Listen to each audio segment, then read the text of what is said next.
How do you do, fellow kids? I'm Kai Lewis, and in this video, I'm going to give my theory on Tears of the Kingdom's proper placement in the timeline, why exactly it's so far from the rest of the timeline, and most importantly, to prove my co-host Reborn's video on the subject is very, very silly. So, with a little bit of ado, let's go.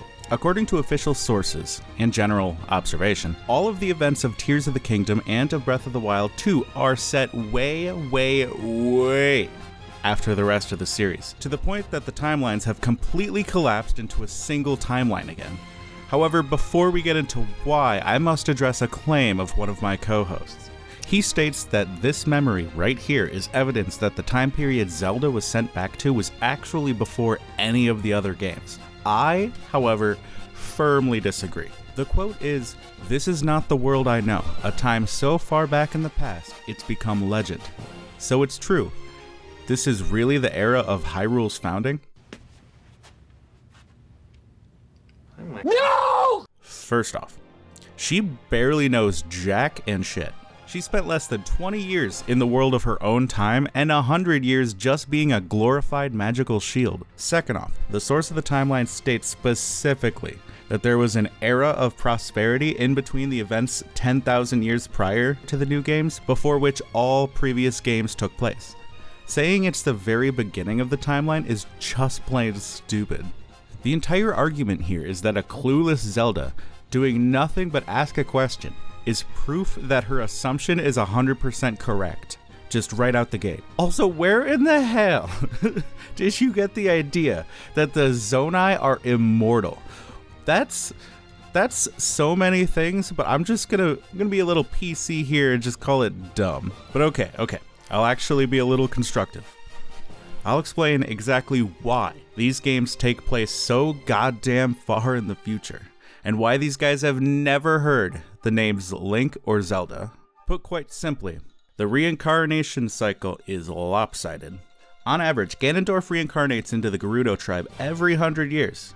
We all know this. So, what's the reincarnation time for Link or Zelda? Well, it's not so clear. Link at least has a reactive cycle rather than a normal one. He only reincarnates when he will be needed. Don't believe me? Well, then you've never paid close attention to the dialogue given to you from the third maiden in A Link to the Past, where she informs us of what she remembers of the prophecy of the Great Cataclysm. It goes something like this. Do you know the prophecy of the Great Cataclysm? This is the way I heard it. If a person who has an evil heart gets the Triforce, a hero is destined to appear, and he alone must face the person who began the Great Cataclysm. If the evil one destroys the hero, nothing can save the world from his wicked reign. Only a person of the Knights of Hyrule who protected the royalty of Hylia can become the hero. You are of their bloodline, aren't you? Then you must rescue Zelda without fail." To me, this has a few interpretations, but the one I choose to go with is this. Link only reincarnates in response to the need of a hero. Zelda likely would reincarnate at the same time when she's needed.